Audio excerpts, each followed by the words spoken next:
The island, as far as we could tell, was totally covered with water. It was almost like a Noah's Ark experience.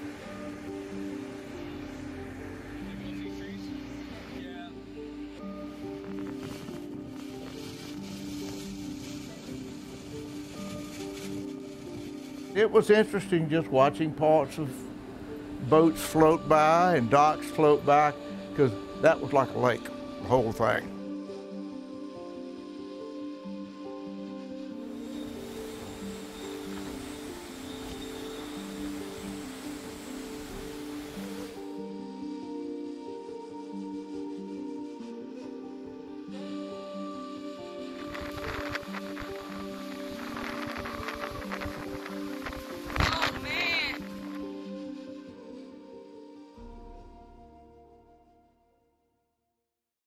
It's not uncommon for a hurricane that crosses Florida that's coming out of the Gulf of Mexico to go back into the Atlantic and then take a swipe at us along the mid-Atlantic coast.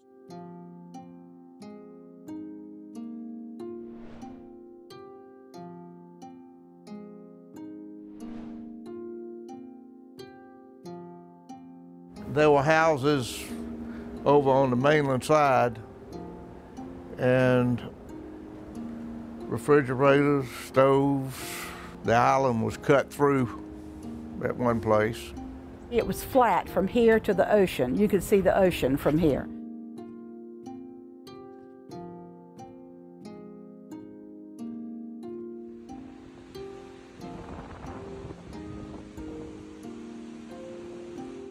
The one thing that is really changing, or two things that are really changing, is the intensity of the storms and also the amount of rain that's delivered by these storms. And it's very closely related to climate change.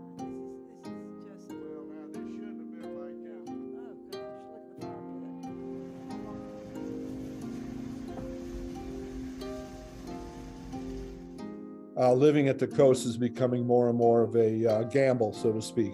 You know, there are places where we probably need to seriously consider turning the back over to Mother Nature.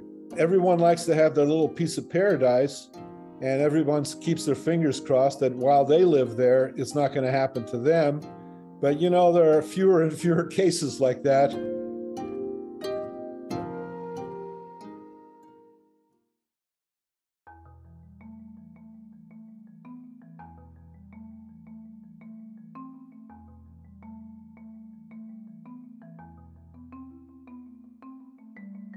This storm created quite a challenge because there was an ever-changing forecast that just kept influencing that time. We were tracking Ian before it even became a tropical storm, just based off of the forecast models and the potential that we knew that what ultimately could happen was possible.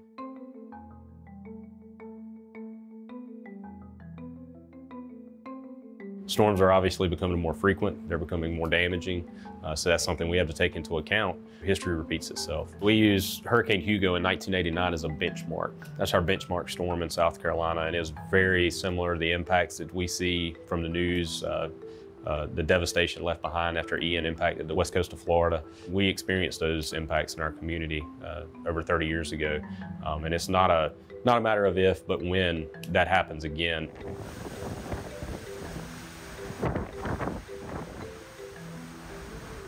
These storms can affect greenhouse gas emissions as well.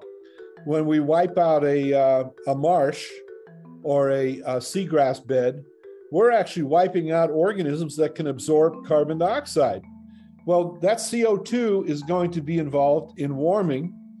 That warming is going to be involved in more tropical storms and hurricanes, and you can sort of see the whole cycle there, you know? It's a vicious cycle that's developing.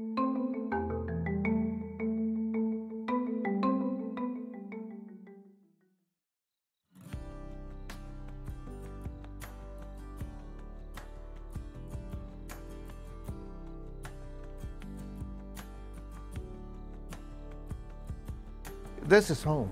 We've had property here since '43, when I was 3 years old. If it doesn't breathe, don't worry about it. life will go on whether we lose this house or not, whether we lose all of our valuable things.